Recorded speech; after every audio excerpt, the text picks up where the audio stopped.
All right, so this is what I'm going to call episode 6 of the podcast. Episode 5 will come back later once Redwire Gear has a chance to come back, and my internet's working now. But so this is episode 6 with Latigo Customs. We got Locke with us today, and he makes a lot of cool stuff. Some custom shopping bags, which at first notice or glance doesn't sound that cool, but they're pretty awesome. Used one for about a month in New York, and he does some other really cool stuff. So we will learn about that as we go today.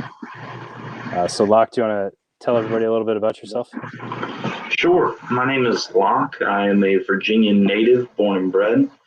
I got into sewing kind of out of necessity. All my life growing up, I was a duck hunter and just general outdoorsman. I got that from my family. I mean, I think I started duck hunting when I was probably 7 or 8. My dad would take me with him, and I would hunt with my pretty much every man in my family. But I never hunted enough to justify buying my own gear. So a lot of it was hand-me-downs. And as I got older, as I got into high school, I kind of decided that it could be better. So I bought a sewing machine, made it better, and then from there went on and started making original products and then offering gear repair and modification, and landed where I am today with a line of just a handful of original products, as well as still trying to offer custom stuff and modifications and repair. Very cool. And I think the custom work is actually the first thing that I got from you. I was going back trying to figure out what all I got, and you did a couple of ABU placards for me, Yeah. and an admin pouch way back when, and then Hmm. you've got your is it the flex pouch? I just Yeah. looked it up. Okay, so the flex pouch, which in my opinion is one of the coolest looking mag pouches out there. Like I don't know what it is. I just think that thing is fascinating. Yeah. I And mean, I was fortunate in college. I had a roommate who had a laser cutter in our basement. So for really no additional cost to me, I had access to what was then pretty groundbreaking technology in the industry, and is still kind of the bleeding edge. And I've just been fortunate to maintain access to a laser where I've been able to do that. Um, and I mean, I spent like 30 minutes earlier today going through old airsoft forums looking for pictures of some of the earliest stuff I sewed, because I don't have them on this laptop, and I remember posting pictures of them somewhere, and I could not for the life of me find them. But way back in like 2014, I uh, cannibalized a bunch of different products I had, and I made a very early version of a flex pouch that just had a webbing bottom. So I've been kicking the idea around for a little bit, and then I realized, oh hey, I've got this laser here. I can cut laminate fabric, and just spent a little bit of time refining the design and got it to where it is now. very cool. And that was actually one of the questions I got earlier in the day to make sure that I asked you Mm-hmm. was how you got your start in laser cutting. And so now we know how you got access to it. What drove you to try that in the first place? Um, it's going to sound bad, but I was pretty lazy. I wanted a faster way of making Molly on products than it was to cut and then do it. So before I lasered the flex pouch, probably about a month before I started that, I did 10 rifle pouches that were pretty much the same in concept: elastic retention, inch and a half security on the bottom, just all webbing instead of lasered material. And I did 10 of them for a state police trooper in Virginia, just south of the city. And I stayed up. So I started on probably about 8:30 at night, and by 6 o'clock in the morning, I'd finally finished. and I just stayed up all night doing it. And I was like, I never want to be in this position again. If this is something I'm going to make a lot of, I need to find a way to do it faster or easier. I just didn't have the space or really the money to get into a bar tacker or an automatic tacker, and just decided that, hey, I can laser cut these. At the time, First Spear was already doing it. A couple of other companies were kind of doing it. I think Cry Airlight had been out for a little bit. First Spear's been doing it for years now. They've got their proprietary laminate, and somewhat controversially, they've got a patent on just lasering slips in fabric, which, again, I think is kind of stupid that they would be awarded that, because all it does is suppress industry innovation. Fortunately, the patent is very, very specific on what they can claim as theirs. If you have a line with no width to it, it's theirs. If you add any sort of width or different shape to it, you're more or less in the clear, but it's still more legal gray area than a small guy like myself or like many others would really want to deal with. And they took some pretty big players to court over that. I remember when that news first broke, regarding the new USMC load bearing equipment, whatever their Gen 3 is going to be called. They filed the patent on it, and I think Cry filed the countersuit, and they spent a little while in court. And I don't have money like either one of them do, so I've been very, very quiet around the edges, trying not to draw their attention so as not to warrant a cease and desist or worse from them. But yeah, so laser cutting, it came completely out of necessity. Being a one-man shop, there's only so much I can do effectively, and a laser just is such a force multiplier on my labor hours.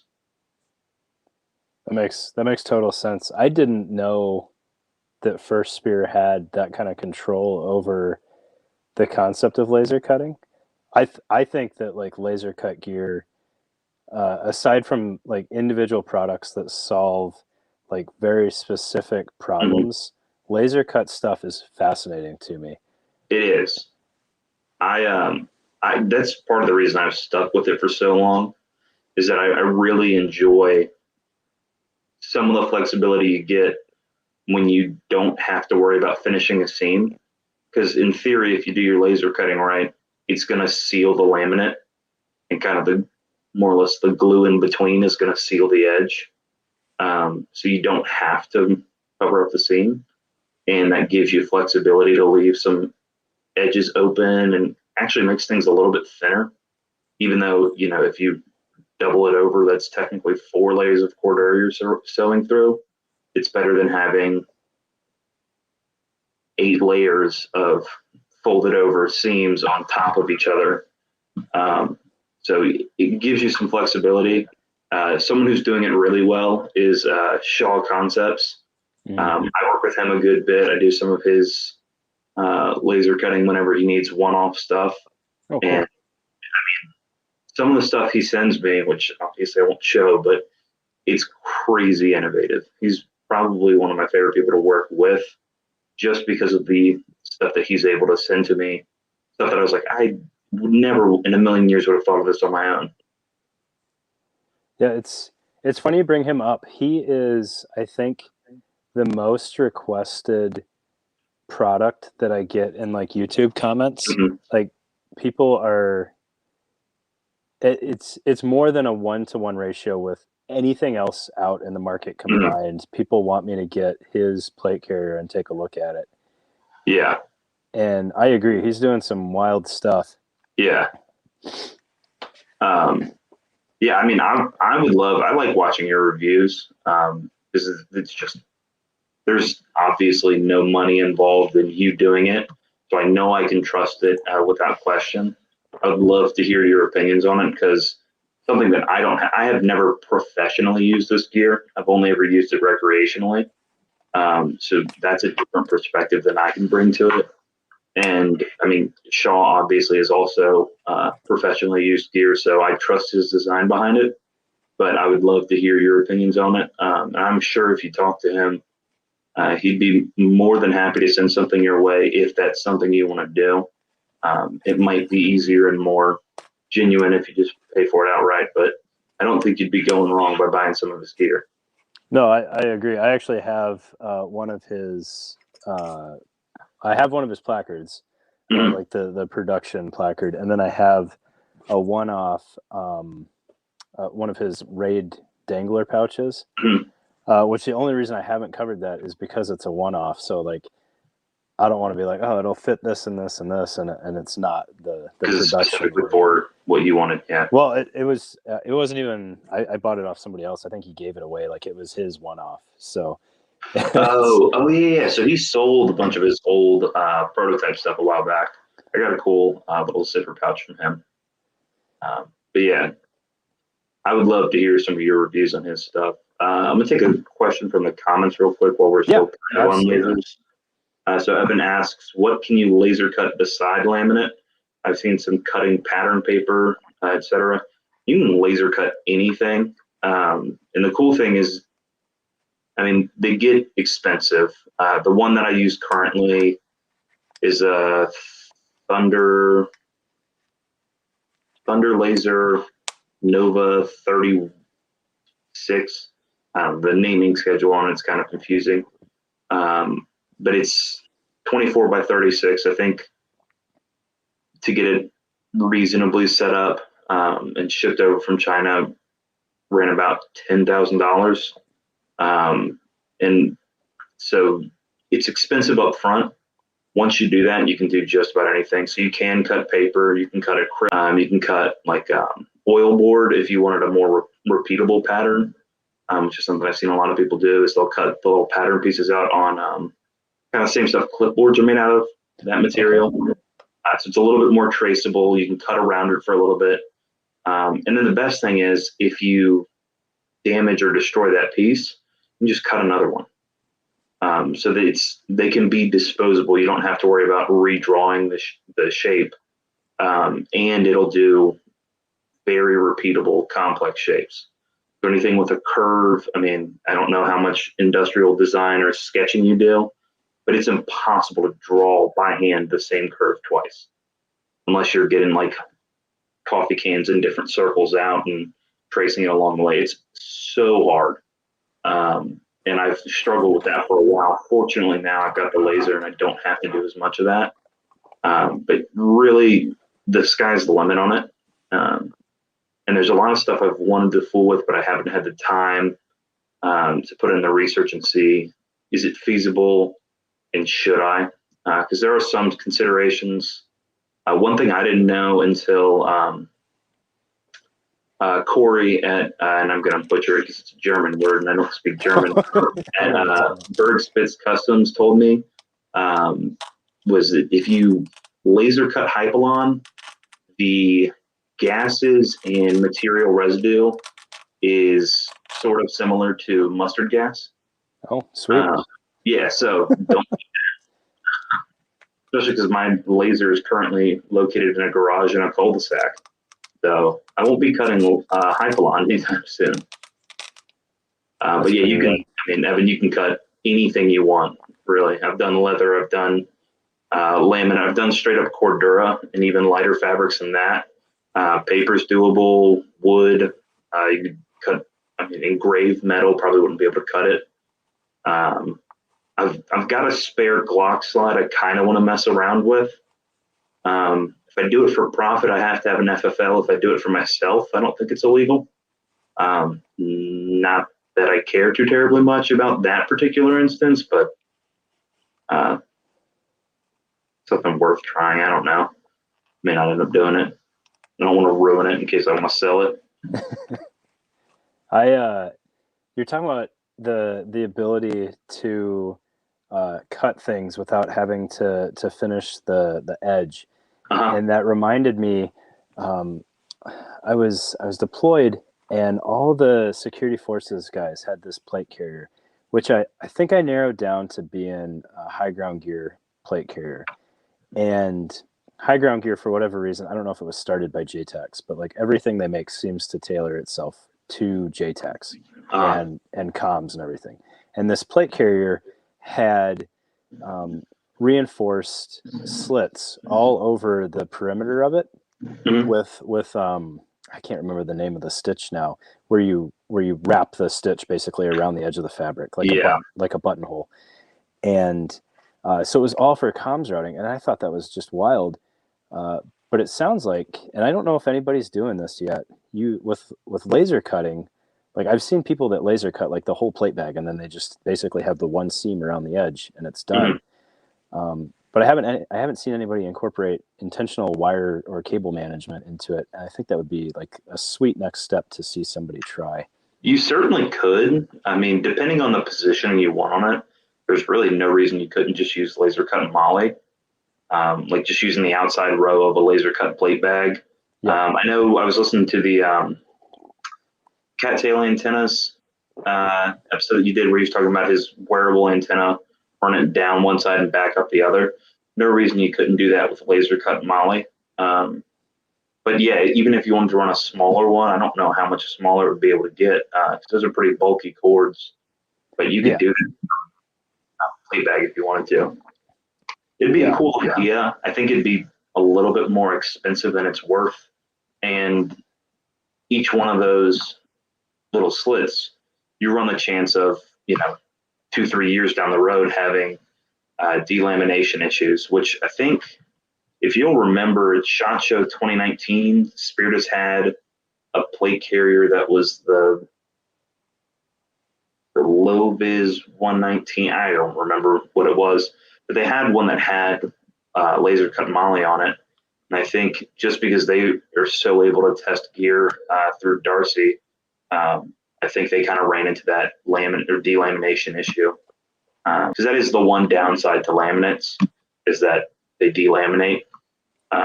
Whereas single ply Cordura, the polyurethane coating on the back will eventually go bad, but you're talking like years if it's in proper storage. Like I've got a really, really old really, really old Paraclete armor carrier. The name of it escapes me now. But I have a couple of friends who are big into collecting old gear, and it's got their original email from when they were out of a garage. years old, and the Cordura is still perfectly fine because it's just sat in a gear locker the entire time. Yes, Evan, I've actually worked with Tegris pretty recently. It's really cool stuff. I hadn't dealt with it before. I'm probably going to try and get some for myself.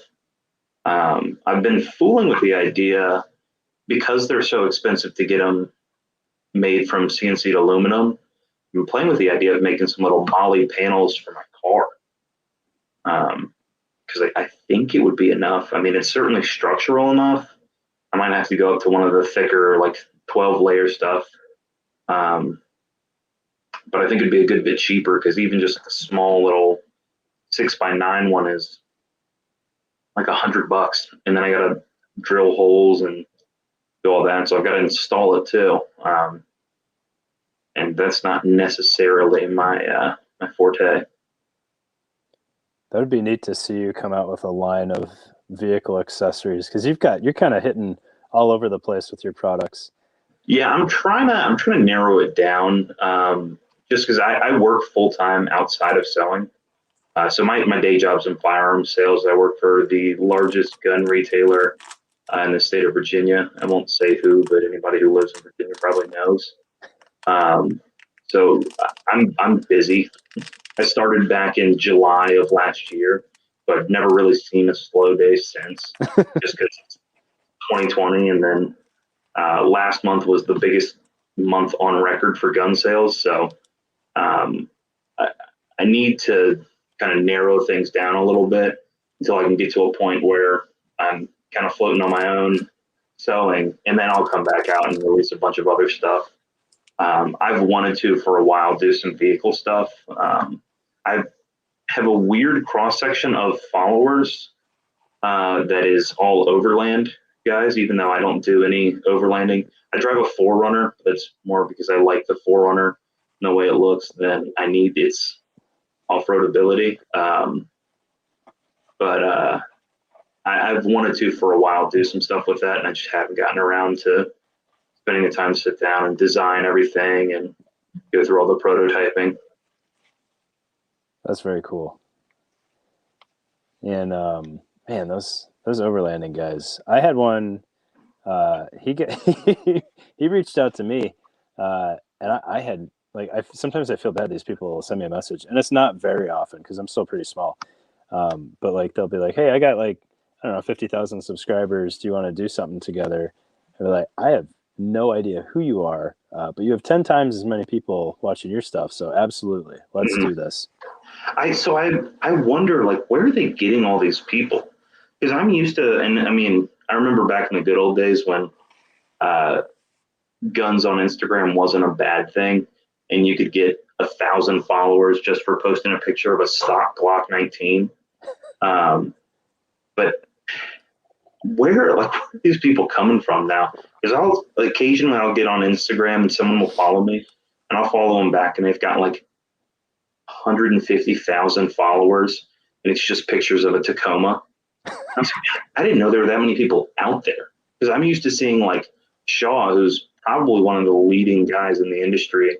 That's not one big corporation, and he's only got like 20,000 followers, and he's been putting out nonstop amazing content and products for 9 months now or something like that. And it's just a different world outside of this little bubble.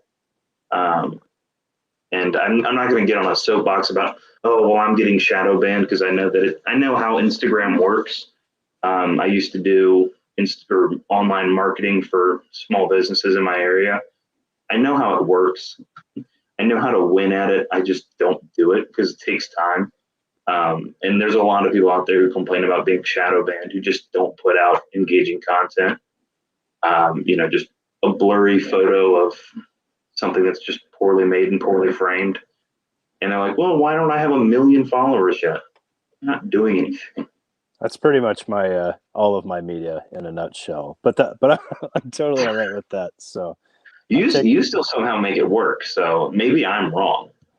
Because you still, I mean, how many subscribers do you have on YouTube now? I've got almost 4,500. Impressive. It is so weird though how the numbers game works. So like YouTube is by far where the numbers are for me, and Mm-hmm. then like Instagram, I'm right around I think 1,600 now, and then Facebook I swear is like 42 people. Yeah. Oh my goodness. I'll get 200 followers on Instagram in a day. I started my Facebook page 6 months before I started my Instagram page. I promote that, or I've spent more time promoting that in past, and I've got 250 likes over 5 years. And my Instagram page, I think I've got probably just shy of 3,000 now. It's weird. And what's weird is that, and I know you're in a couple of them because I see you in there, these giant gear selling groups, 50, 60,000 people. So there's a community on Facebook. They're just not looking for individual pages. Yeah. And I hear a lot of what you say about YouTube from a lot of other people, that as soon as they started getting on YouTube and producing decent content, their numbers started to go up. I've wanted to make that jump. I don't know what I would put out. A picture's so much easier. It's one frame, Mm-hmm. but to do 30 frames a second for 10 minutes is a lot of frames. So I mean, I don't know how to fill all that space. Yeah. I mean, props to you for being able to do it, even if it's just talking about gear. It is so strange though, how different people play those numbers. I remember when it was either Modlight or the other company. Is it? Oh man, who is the other one? Not Surefire. The two new Streamlight, ones. Not Stream. It's Olight. No, no, not a whole lot either. I know we're hitting everything. How many more light companies are there? There's Cloud Defensive? I think it was Cloud. Okay. So Mod Light and Cloud, and I don't remember who it was, and I'm not trying to disparage either one of them because I'm like Surefire's enough. Like I just stick to Surefire. Sure. But one of them came out and they were like, oh, we've got the scoop that their light sucks, and they had this review coming from somebody who I don't remember. I'm not saying the name, but I checked out his Instagram page first because that's what they linked, and he had like 150,000 followers or something. And then they finally linked the video, and he had like 3,000 people on YouTube. And I was like, Gee. that, but like his whole thing was reviews, and I was like, that doesn't check out at all, because there was nothing on the Instagram side other than just pictures, right? So he must be working those hashtags really, really well. Yeah. I mean, Instagram is also one of those things where allegedly you can buy followers. I mean, I've never been approached with a genuine offer. I'd be curious to see what the price is. What's the price for one follow? Yeah, I'd love to know that. Now that I've said that, someone's going to DM me on Instagram tonight from some 0 followers, 1,000 following account. It's going to be like, oh, followers 10,000 for $20. We'll see. I'm excited. I'm going to be the first guy to use that to buy stuff for his business, and it'll only launch me to a higher level of fame. That would be super interesting. If they do, let me know, because I am so bad. If it works, I'll let you know. If I don't end up getting canceled by the people who hate cancel culture, I'll do it. I'll let you know. So bad at the internet game. I don't understand any of it. So I mean, I allegedly am part of the generation that grew up with it. And every time I meet someone who's like 6 months younger than I am, I feel like a 90-year-old. They're like, oh, you don't know how to do that? I was like, no, I don't know how to do that. I was one of the last people to have like a Nintendo DS when I grew up. Now everyone's like getting an iPhone as soon as they come out of the womb. Yeah, I think they give it to you with your white, red, and blue striped blanket and your little knit hat. So yeah.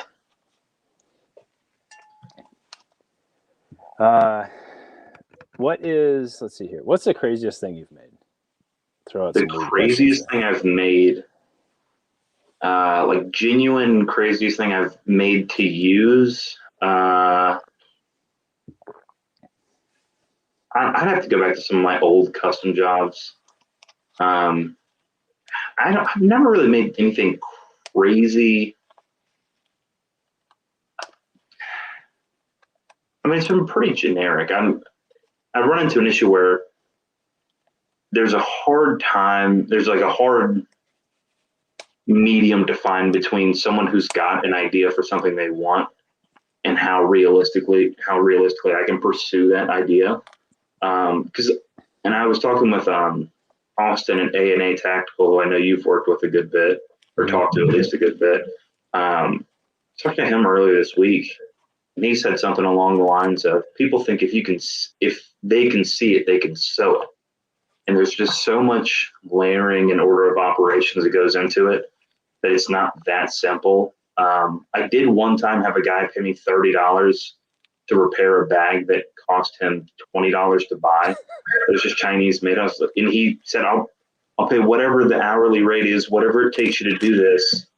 And he paid me, I think he spent, because I think I charged him for shipping back. So it was like a $20 repair and then a $10 shipping on a tiny little cheap Chinese made bag. I've made some stupid stuff. I've wanted to make some even more stupid stuff. I want to make a chai com out of dog food bags. Oh, that'd be awesome. Yeah, so because then I can leave it in the back of my truck and it just looks like trash, and I can leave it loaded. I haven't gotten around to do it. I've got like 2 jumbo dog food bags I've cleaned off. I just need to sit down and do it because it comes on this. It's like this weird.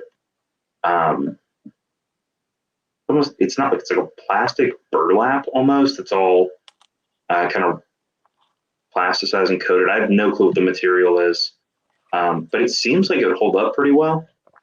So I've wanted to do that for a little bit. Weren't you the one who asked me about making a plaid flex pouch. Did you do that? I can imagine I would have. That It was sounds like something. was it a Rainbow Six related thing? Yeah, yeah. Yeah.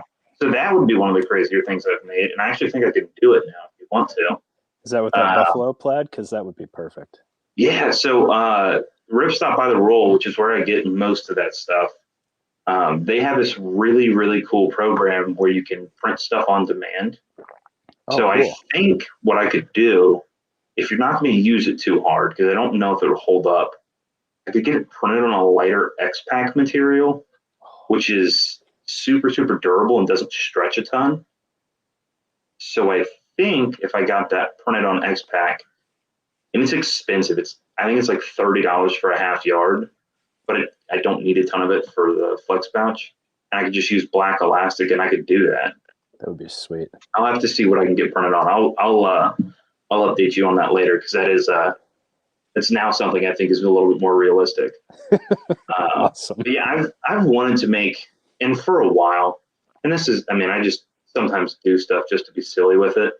But I've wanted to make stuff out of inconspicuous materials. So like that dog food bag. I saw my inspiration for that Chicom idea was I saw someone who went to IKEA, got one of their giant blue totes that's kind of like part material and then IKEA webbing, and made a Chicom out of it.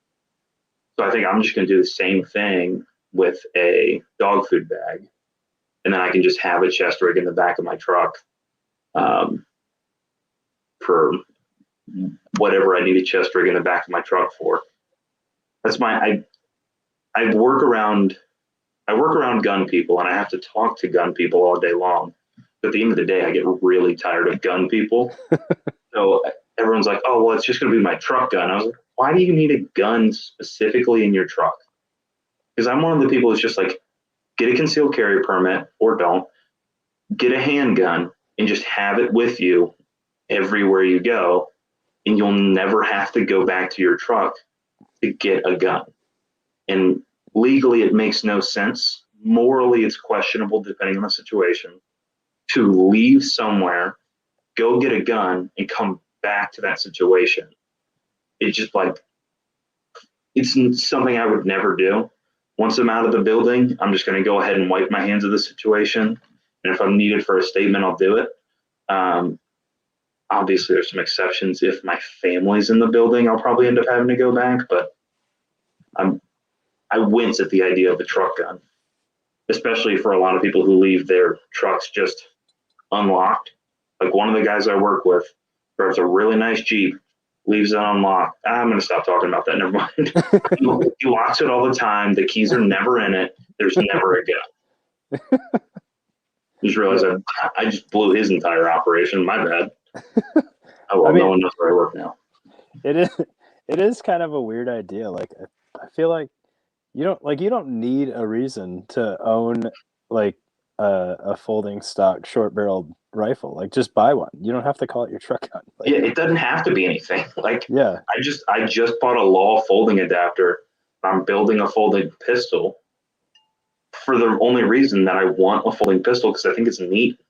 Yeah. And man, Springfield just came out with their evac line of pistols, which is, it has the folding adapter on it, and then it's got that quick disconnect barrel on it. Okay. Which, not a fan of it, but it comes in this tiny little case. It's, I mean, maybe the size of a football. I mean, it's a small bag, which is neat, but the time it's going to take you to put it together is like, if you're getting shot at, don't waste your time putting that together.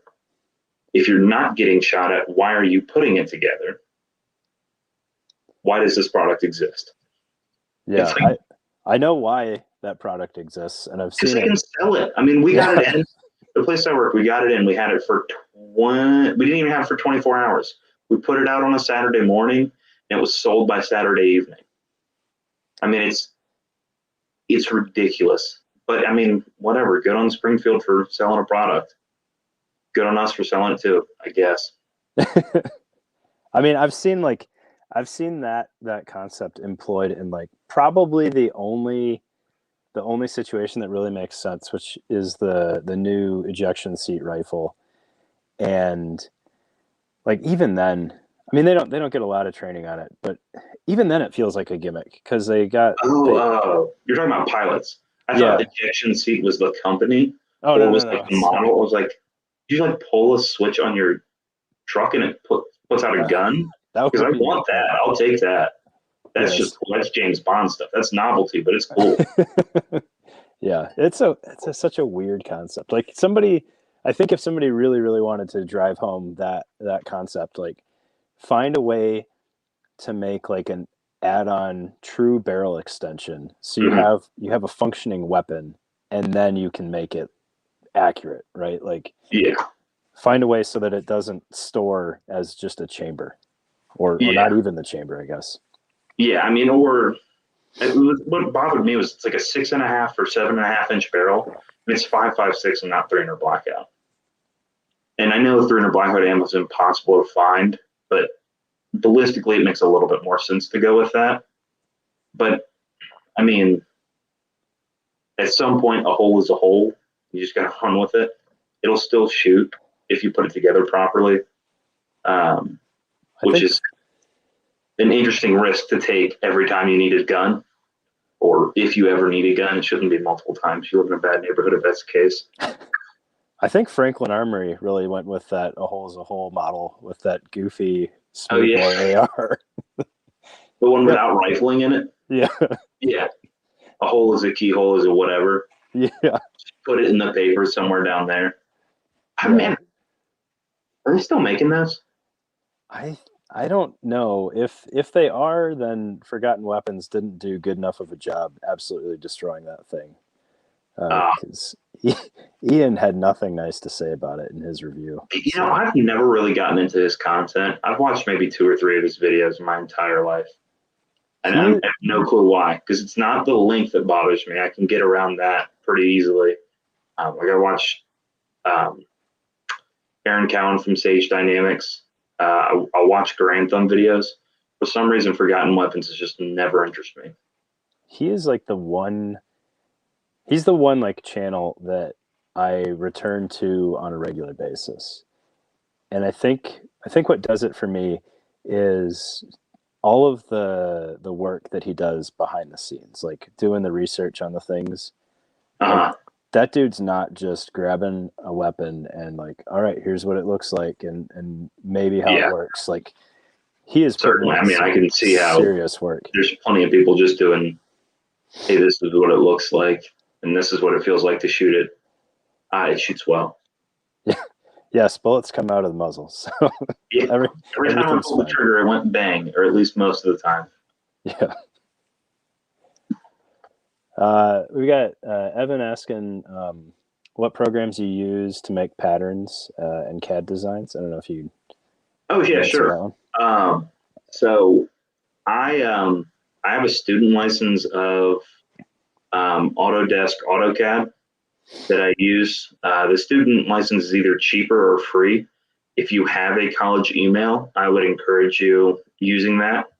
I won't tell you to put your graduation date later than it actually is, but that's probably something you could do. Um, I, however, run a pretty old laptop. My laptop's like 6 years old, so it's a little bit much for my um, uh, optics. I'm not a computer guy. It's a little bit much for my computer to process. So I actually use Adobe Illustrator a good bit because I don't need to make anything 3D for the laser. It won't run it. So I draw it in there, and usually I'll draw it on paper first. It just I'll sketch the bag or whatever I'm making on paper, kind of play with the dimensions that I want, and then go through and pick out what piece needs to be what size, play with that a little bit. It's all math, and I'm not a math guy. I'm not great at it. But if you know how geometry works and how to rationalize numbers against each other, it's not hard to do. And then it just takes some trial and error. If you want, I mean, Evan, I don't know if you're planning on sewing or anything like that. or if you just want to get into doing some laser stuff. But if you want cheap stuff to practice on, eBay sells a bunch of kind of lower quality Cordura that you can practice on. That would be great to pick up. You can get it at like $6 or $7 a yard. That way you're not burning through, multicam material that's harder to get for a better price. And, if you're buying it by the yard, you're usually paying about $20. If you buy it direct from the manufacturer, it's still going to run you probably 14 or 15 after shipping. So I hate math. You don't have to be good at it. You just have to be willing to do it. But yeah, so get some of the material off of eBay and go through that and try that out, because it's so much easier and so much cheaper to practice on that than it is to try and practice on first quality stuff. And what I generally do if I'm building something new, like my newer tote bag that I'm working on and haven't quite finished, is I'll make it once just to have a proof of concept, which was the multicam Tropic version I made probably 2 months ago. From that, I'll use it for 2 weeks or something. I use it as like a lunch bag when I'm going to work. And I'll kind of decide from there, what features do I want to add? What do I want to take away? Do I like the size of it? And then I'll make it again and kind of repeat that process until I get to a point where I like the size of it. I like the features of it. And then I will go through the process of making it easier to cut. So, or rather making it easier to make, which is adding little reference cuts and wedges everywhere. So I don't have to get a ruler out and measure every single time. I can just line up 2 points and throw a line on there. And then on that one, I'll really pay attention to where I can cut out time building the bag. Because my end goal, I like doing custom stuff, but it's not as efficient. My end goal is to have some standing products always on my website that you can buy, in addition to offering custom stuff. But to really get my money's worth out of that, I've got to make it a pretty efficient process, because I don't have 50 people sewing. I've got myself and occasionally my mother-in-law as a contractor. So it takes me probably 6 or 7 different iterations of the same bag to really nail it down. I'm only just now getting good at the stuff bags that I make. And I've been making those for like 2 years. But I'll hit a point where to shave a minute off of the production time takes 10 different tries. Whereas the first time I made one, it took me 2 hours. The second time I made one, it took me an hour and a half. The third time I made one, it took me 45 minutes.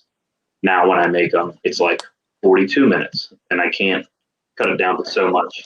Because I used to be a swimmer, and every second you try to take off your time is exponentially harder than the last one you just cut off. And it's the same process. Every second I try to take off production is exponentially harder than taking off the one before it. That's a good point to keep in mind. And I actually had this conversation with another vendor the other day. And I'm not going to go into who it was, because I don't want to do that. But also doesn't matter. I mean, yeah. But talking about like the difficulty on the manufacturing side versus the utility on the end user side, mm-hmm. they don't always match up well. So like people look at a plate carrier, right? And plate carrier's got a lot of things going on it, and it's going to have a big price tag, but it also serves kind of the core function of why you have gear, right? Like it holds your sole means of protection. Yeah. So that value most of the time is easy to understand. Some plate carriers are like just you can't find the costs, and they're weird. But then like as you get smaller and smaller in the product, you still have the same amount of work, because just because they're cutting less fabric doesn't mean there's less stitches in it. Oh yeah, and usually it's the opposite way. Yeah, trying to bend all the little corners and everything.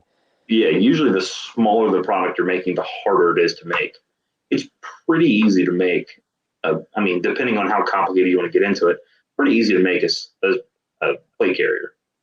But making a really small, like really really good admin pouch, or even like the spiritus rigs. I mean, there's unfortunately a ton of people making knockoffs of that, so it can't be but so hard. But the initial development on that, I'm sure they went through hundreds of different trials. But yeah, I mean, it's making a small product's a lot harder than making a big product. Yeah, and especially when you scale that out to what you're actually going to charge for that thing too. Exactly. And that was Yeah, and that was the heart of the conversation was, hey man, I'm sorry, like your product as an end user is not worth the cost, but I totally understand why you're charging what you're charging. It's just it doesn't give me that value of utility. yeah, yeah, and I mean, it's hard on both sides of that because at the end of the day, I'm still a consumer. I would love to say I make everything that I use. There's certain things that I either don't have the experience to make, and I'm more than willing to admit that I don't know everything there is to know about sewing, or I just don't want to make.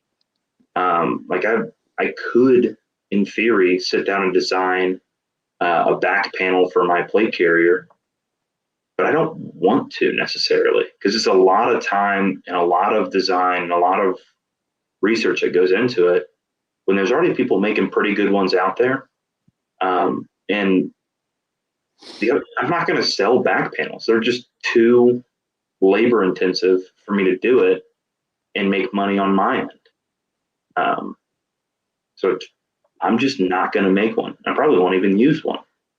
But yeah, I mean, it's hard to price a product where it's a good deal for everybody. Mm-hmm.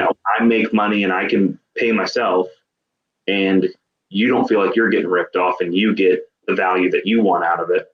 And then the other issue is that I think we've kind of gotten to a point where everything else, kind of outside of gear, can be made abroad. Um, and usually the labor conditions and wages are much, much lower down there. Yep. So even if it's not in Asia, even if it's in South America, you can get away with paying someone a lot less than you can pay an American citizen to sit here and make gear. Now, fortunately, we've got the Berry Act, and a lot of these companies don't really have the justification to do overseas manufacturing and U.S. manufacturing if they're only competing on U.S. contracts and then sell overruns to the public. So a lot of it is American made, which is good. And I'm always a fan of, putting money in the wallet of the soccer mom down the street more so than putting it in the wallet of whoever's running the facility abroad, because that's where it's really going. Right. But so many people are used to paying, $5 for a t-shirt that when I try to source one and then pay someone who's equally skilled to either screen it or embroider it, now I've got a $35 t-shirt, and everyone's like, no thanks, I'll just buy my Nike one for $5 and I'll buy 7 of them and it'll last. Yeah, that's a good point. And I think people that are just getting into buying gear, because I feel like there's very few people that don't like go the Condor route first. Like Yes. it's so tempting. Dude, Like, man, the first, so I mean, I have no shame in this because I think it was a net positive for me. I like almost all of my speaking, in the totality of the evidence, almost all of my air quotes firearms evidence or experience comes from airsoft. Just in what I've spent more time with rather. I've spent way more time playing airsoft than I have shooting firearms. And man, I wish I could find pictures of it. Back in 2014, I bought not the Condor MOPC, but the NC Star ripoff of the Condor MOPC, which is like 2 degrees of Kevin Bacon removed. And I thought I was the coolest thing around because I had a plate carrier back before it was really cool to have a plate carrier. Back before you saw, middle schoolers running around in AVSs. I bought this thing. It's like $60. It came with a triple mag pouch. I was like, sweet, I'm set. I've got the best gear around. And then I realized like 2 years later, I was like, oh my God, the thing is a piece of garbage. Yeah, and it's that, man. It's such a challenge too, because the scale of quality to cost is not a fair scale at all. Like you can have one of those and it can never give you a problem. Yeah, And then, if you get lucky, you can run those forever. And it's funny seeing pictures pop up in all these different gear groups of, like a Marsoc Raider or some Army Ranger with like a fake multicam MOPC on for a training op, and everyone's like, yes, vindication! I can finally take onto MOPC for my impression, or it's good enough for them, so it's good enough for me. And it's like that guy might have just gotten really lucky, or that might have disintegrated 30 seconds after the picture was taken. So it is hard. I'm kind of glad I don't manufacture plate carriers because I could not imagine the emails and messages I would get. Why is this $280 for a plate carrier when I can just buy a Condor one for $60 or get it from AR 500 and it comes with the armor for probably just as much, like $200. I do not envy people in that position at all. And fortunately, if you brand it well enough, you can kind of get away from some of that. I think if you take your brand really seriously, you can put yourself in a position where, hey, this is serious gear for serious people. You don't have to use it for, life-saving stuff. You don't have to be an operator to use it, but you got to be a gear guy. And that's a position I probably would enjoy being in. And there's certainly companies that do that. First Spear, Shaw does it pretty well. Spear does to a degree. A couple of others out there, but like I'm sure LBT gets those messages all the time. I'm sure Eagle gets them just because they're pretty broad-reaching brands, and everyone's. I would hate to be their customer service department getting emails and stuff like that. Yeah, I think you've done a pretty good job of it based on what you make, because it is gear, but a lot of it's at the same time not. It's more of like you have that. It's I don't even have a word for it. It's not accessories because that sounds like it's small little doodads and patches and stuff like that. But it's really what I wanted was bringing gear into everyday life because I enjoy gear. I'm not a collector by any means, but I like seeing and certainly hearing why certain people use certain stuff. And so it's fun for me to see that. And then I like taking that with me. And for the most part, it's pretty discreet enough. Like even though multicam's been around forever, multicam black passes as just designer camo to the untrained eye. And then to someone who is a gear guy and go, oh, cool, where'd you get that multicam black? Whatever. They're like, oh yeah, I got it from, this guy at this website. Go check them out. And the grocery bags specifically were something that, when I lived in the city, when I went to college, I, didn't want to be lugging around plastic bags if I had to walk to a grocery store. Because if you put a can in the bottom of a plastic bag and try to walk a mile, just from your steps, it's going to tear a hole in the bag. And then paper bags are pretty much the same, but you do that with canvas or Cordura, and it's never going to happen. But I started looking around, and all my options were either, hey, get this thing that's got a giant brand on it from Kroger or Wegmans or whatever, or get this one that's got some girly flowers and stupid saying on it. And the second one's not necessarily a bad option.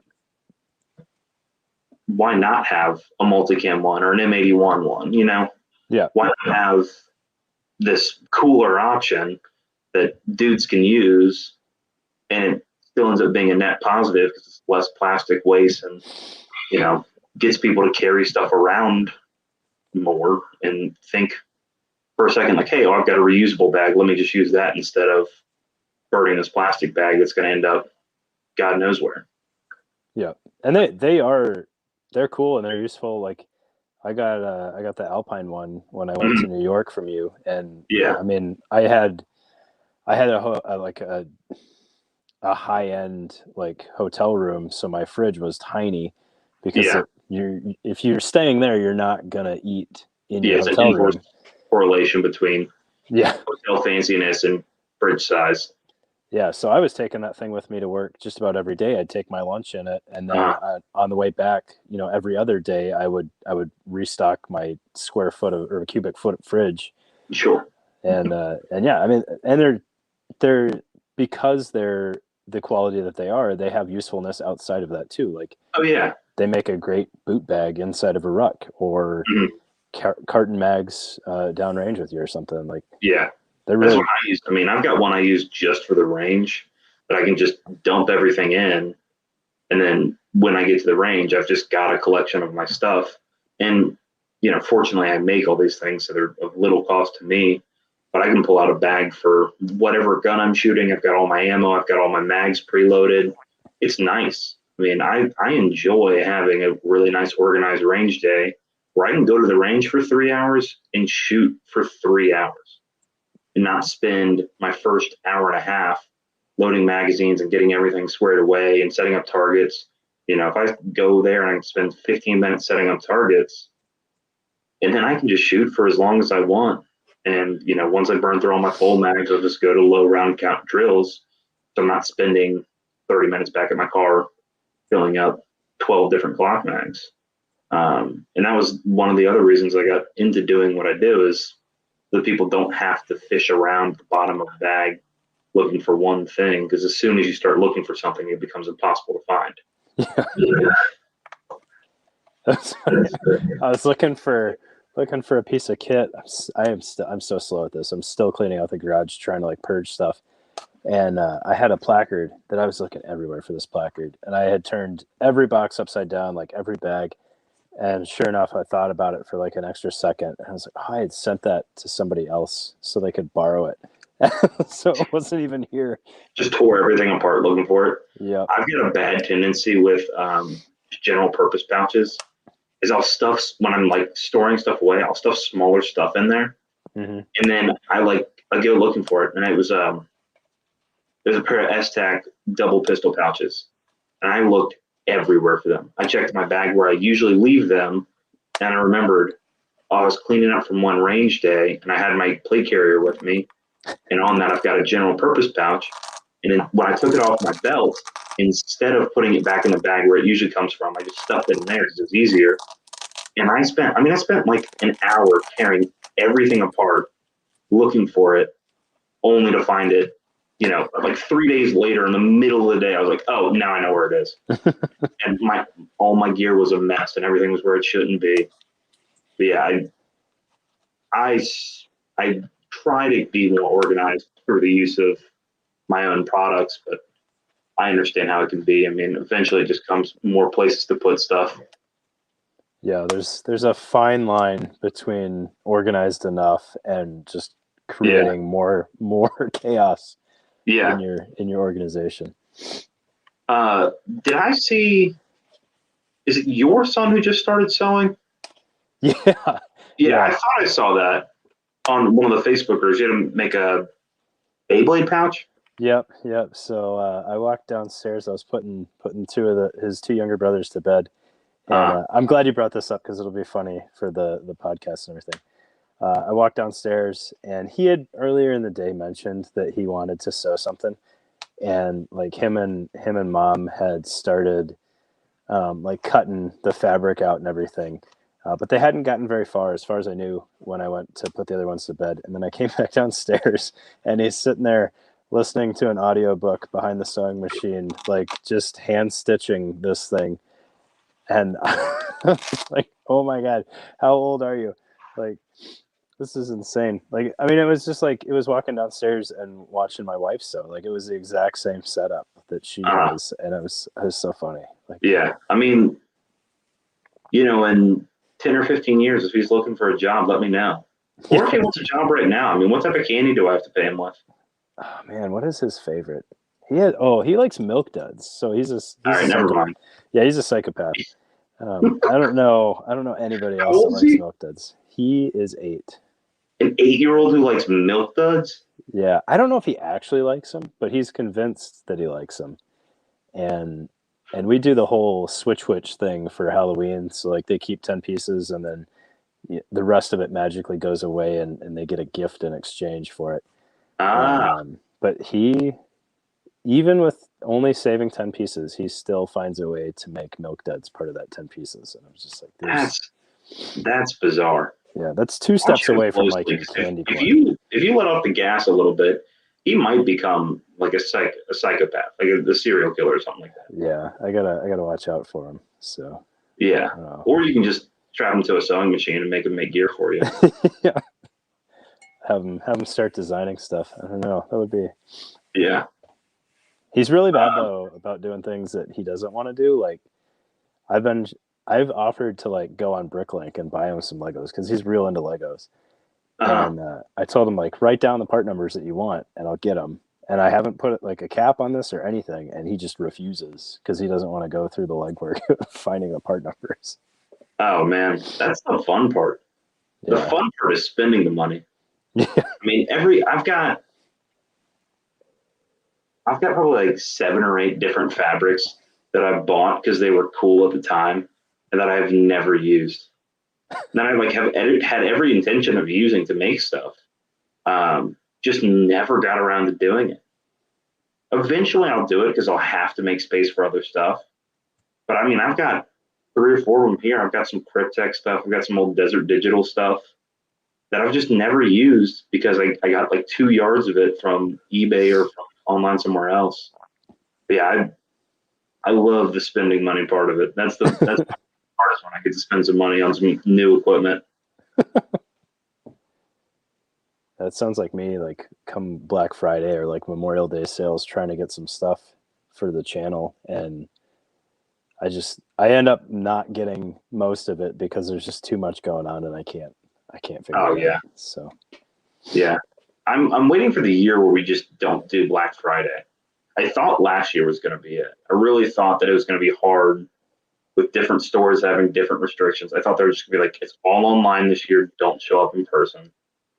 And sure enough, they still did it. They're still, I mean, I still saw pictures of people camped out outside of the Best Buy, yep. which blows my mind that that's still a thing. Um, but one year there will not be a Black Friday. And wherever I am, I'll be happy.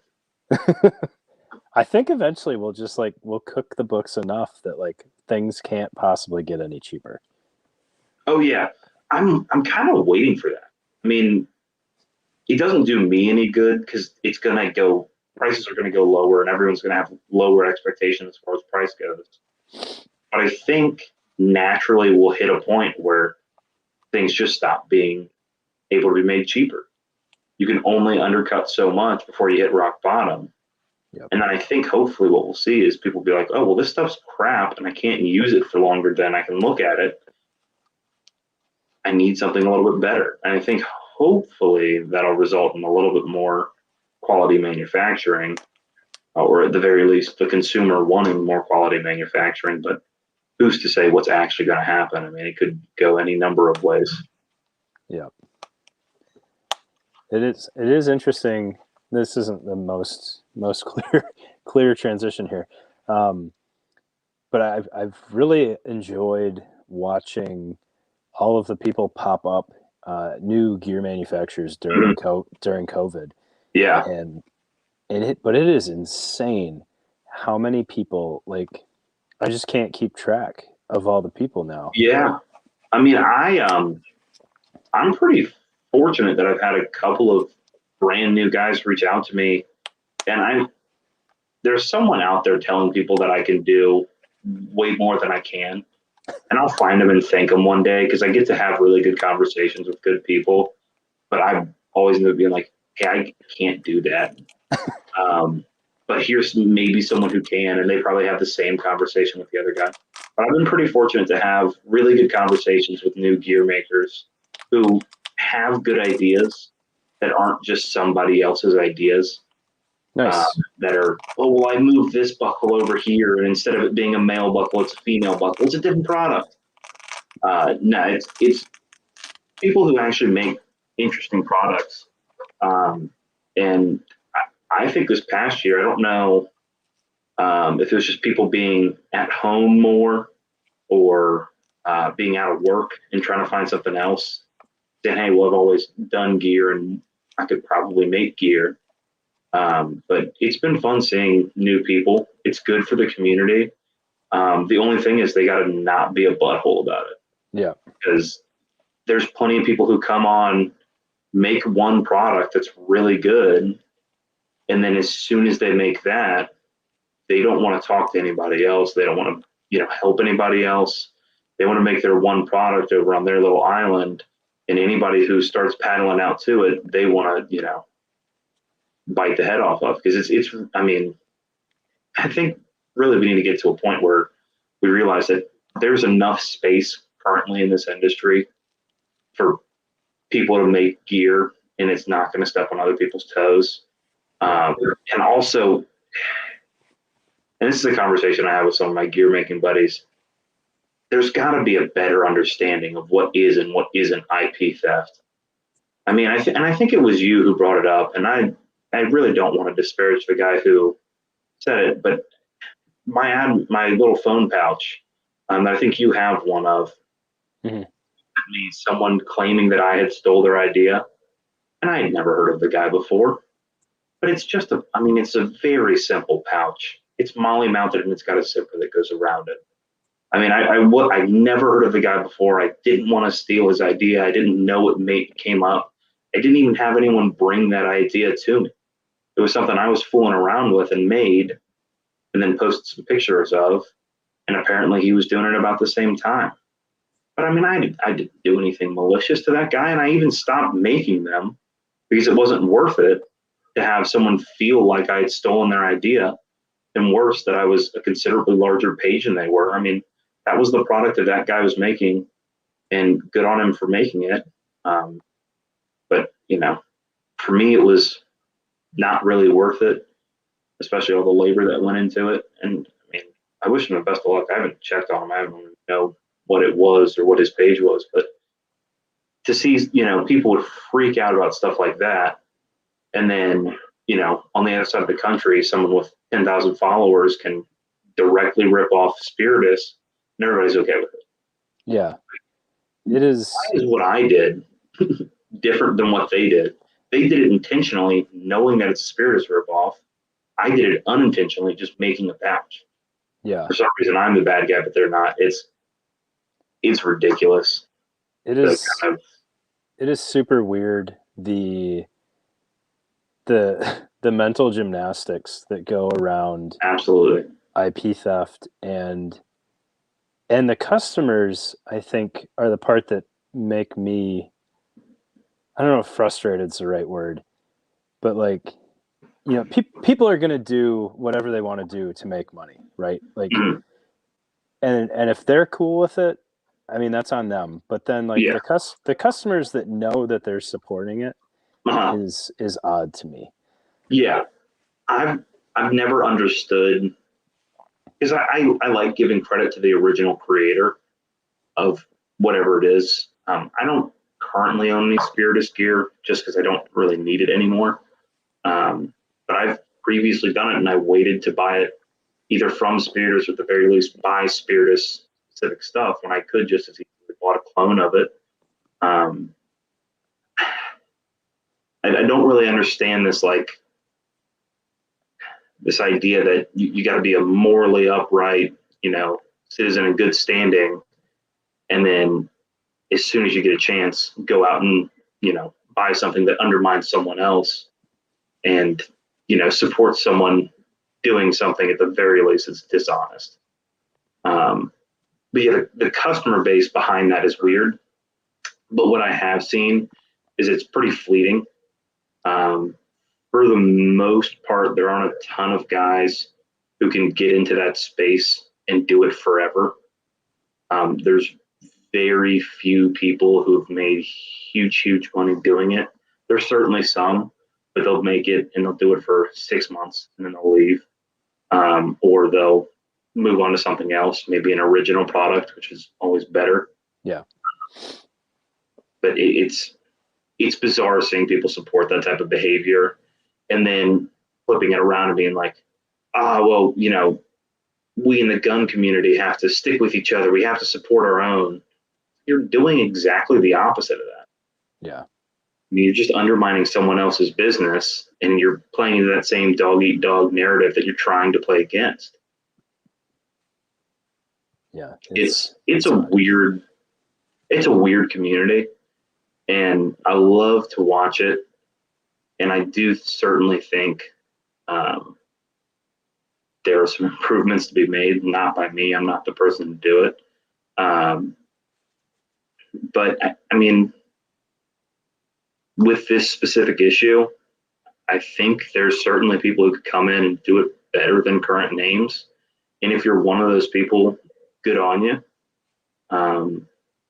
For all of the controversy that he brings, I listen to the T-Rex Arms podcast pretty frequently. More or less just to keep in tune with the industry. Because when you look at individual retailers, they're probably the biggest one with a direct link to their customers. Mm-hmm. Like, it's not like Big Daddy Unlimited is putting out a podcast that I can listen to that is very personable and not just either reviews or like this weekend news type thing. Yeah. And one of the things they've said for a while now is, starting a business is pretty simple. You can make a successful one. You've got to either be doing something that no one else does or do something that someone else already does and do it better than they do. And I like the guys over at Spiritus. I like their product. I think they have an issue stocking everything, but everybody does. That's the other hard thing. It's so hard to communicate what goes into one of these products because the end result is fairly simple. But it was impossible to find elastic last year. All of every mill in the country converted their looms over to making the little 1/8-inch elastic to go around masks. It was impossible to find 4-inch elastic. It's still impossible to find it. The only people who were selling it took multicam black elastic off their menu. They said, hey, if you want it, you've got to buy the entire production run to buy it. It's like 5,000 yards. And there's no one out there who's going to do it. And it sucks because I really enjoy using multicam black elastic. And I would love to one day, and now I finally can make a multicam black flex pouch because the laminate finally exists. But now the elastic doesn't. So it's like, as soon as I get one thing in line, I can't get the other.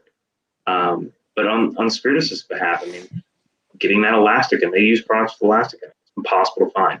The Velcro is impossible to find. Summer of 2019, we had a Ranger green shortage. Mm-hmm. I don't know if you remember hearing anything about that, but there was some batch at the one facility that was making it that just failed, just kind of completely fell through. And so for 7 months, you could not find Ranger green Cordura. Yeah. And I don't remember where I saw it. Some small gear page that had bought a full roll of Ranger green 500 denier Cordura had some big gear company, like maybe Velocity Systems or LBT or somebody, bought the roll off of them because that was the only place they could find it. And they had it listed for sale on their website, and they sent him a message like, hey, how much of this do you have? And I was like, I've got a full roll. And he sold the full roll to him because that was the only place they could find it. And everybody wants to give, whatever insert company here, crap, because they can't produce Ranger Green stuff or they can't produce stuff that needs elastic. Yeah.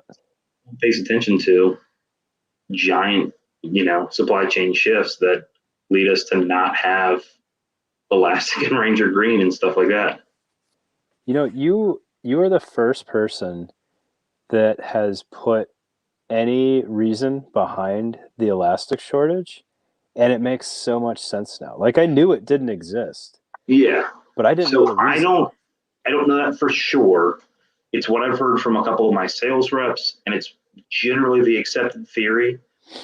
There could be somewhere a multicam elastic dragon sitting on his hoard, and he's got like 200,000 yards of every width they've ever made. I think it's probably more likely the mask thing, because I remember when I'm in a very weird position. I got married coming up on a year ago now. So my wife and I went on our honeymoon. The day we left Hawaii was the day they got their first case. We got back, and she actually went back to work for a week. We both went back to work for a week. And then the shutdown started. So she's a school teacher, so her shutdown is, immediate. I think she went back to a week. They went on a 2-week break instead of spring break, and then just never came back. And so right when I got back, I had a bunch of people ask me, hey, are you going to start making masks? And I told them the same thing that I'll tell someone who asked today. For me to make a mask that's $4, I've got to put a lot of work into it. And even if I laser cut everything, even if I, automate it, even if I do pretty bad stitch work, it's still not at the end of the day going to be worth it to me. Yeah. And then I'll have some RN contact me and say, hey, well, I work in the ER. Can you give me this for free? And I'll have to have a very uncomfortable conversation of, hey, you work in an ER and make $90,000 a year or whatever an RN makes. I think you can afford a $4 mask. This is it's a business. And if I've done charitable things in the past. I want to do charitable things in the future, but I'm not going to work on inventing a new product to bring it to market for $4 to where I barely scrape even on it. Yeah. And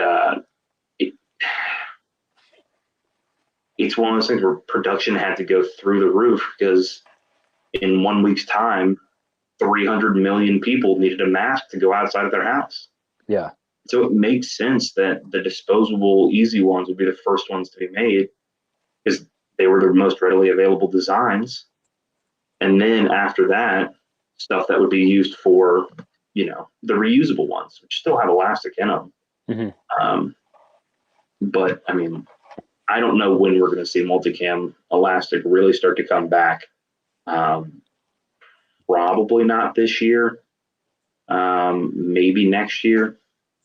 I don't know. I'm not an expert in any of this stuff by any means, but I've worked in the one industry that's had pretty drastic shifts in supply. So, been trying to sell ammo since July and it just doesn't exist. And it's a lot of the same way. The raw material just isn't there. And then if you do get it, the machine time isn't there.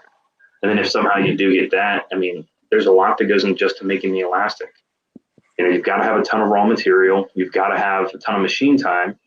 Then you've got to do some sort of starch treatment on it to get it stiff.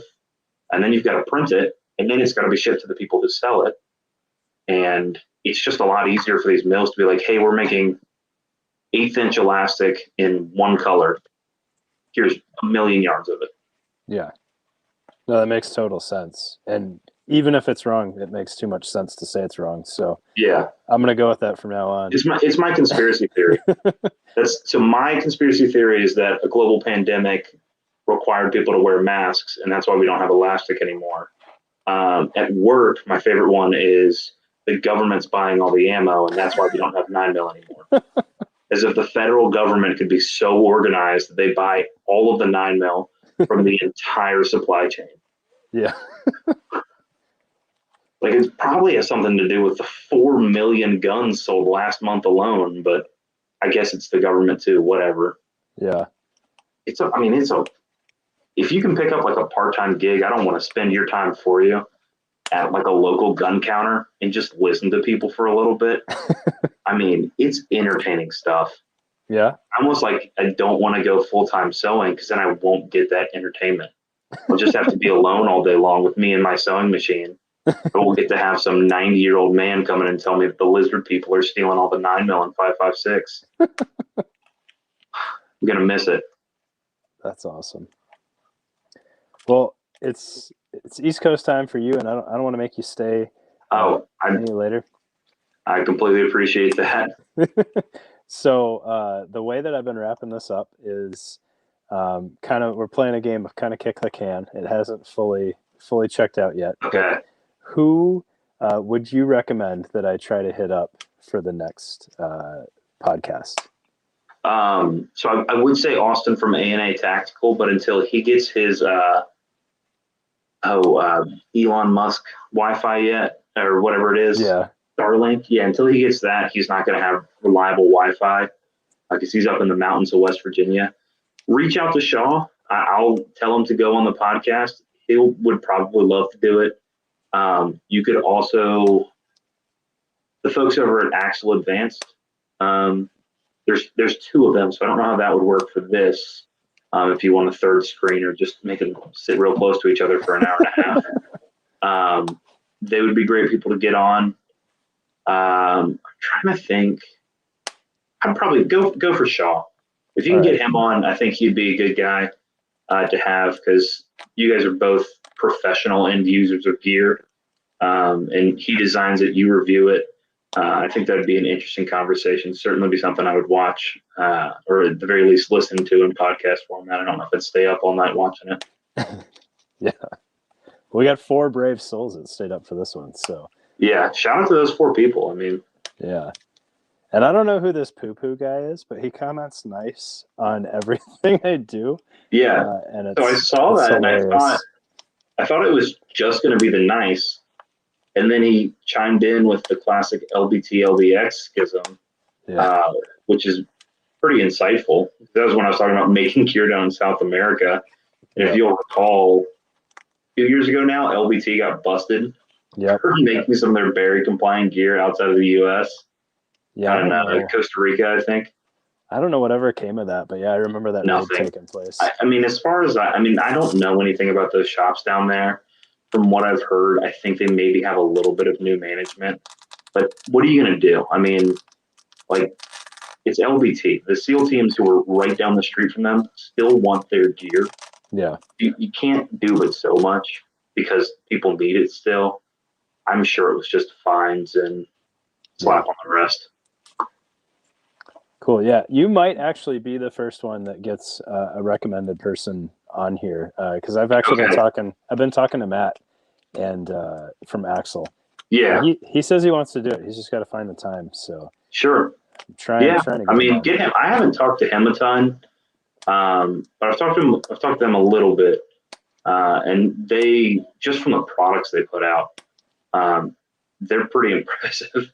Yeah. I think one of them started in commercial sewing machine sales. I think you should probably get them on there before I tell you the wrong thing. But they're, I feel like every time I turn around, they've got a new product out that solves a problem I could never even think of a way to solve. Yeah, they do some pretty wild stuff. Yeah. I want to buy a JPC just so I can use some of their gear. Yeah, it's a slippery slope. Definitely don't go in for an AVS because there's so many solutions there. Yeah, I'm surprised we didn't even get into this. I've owned like 3 AVSs, and worse yet, I've owned like 6 CPCs. I don't know why, but every other plate carrier I've owned has been a CPC. I'll buy something, sell it to buy a CPC, sell my CPC to buy something else, and buy a new CPC when I sell that other thing. I don't know what it is about that plate carrier.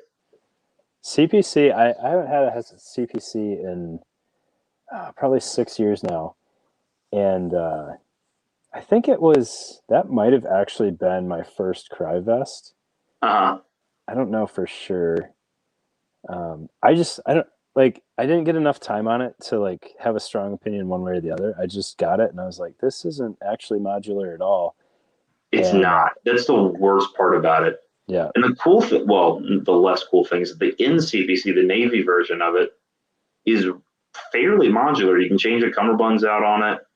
I wish you could do the AVS flap. I'm secretly hoping they're going to make a CPC 2.0 someday. would, But I think that's kind of what the AVS is supposed to be. yeah. Um, but yeah, I don't know. I'll probably end up with one after I sell my Strand Dog now. Just I know myself well enough to know that's where I'm going to end up. Yeah. I mean, if you run 5.56, there's nothing wrong with it. It's a great thing. So only if you run 5.56, you can't run anything else. Yeah. But cool, man. I really appreciate you being on tonight. Yeah. I've enjoyed the conversation. That's my favorite part of this is just Yeah. it's entirely selfish, but I get to meet people and have a conversation with them, which is awesome. Well, I mean, that's what I've enjoyed about it too. Thank you so much for having me on. Yeah, my pleasure, man. And thanks for staying up late to do this. I know it's kind of a I'm happy to do it. I gotta stay up late at least 1 week a month, or else I feel old. 1 day a month, rather. Yeah. Well, thank you so much.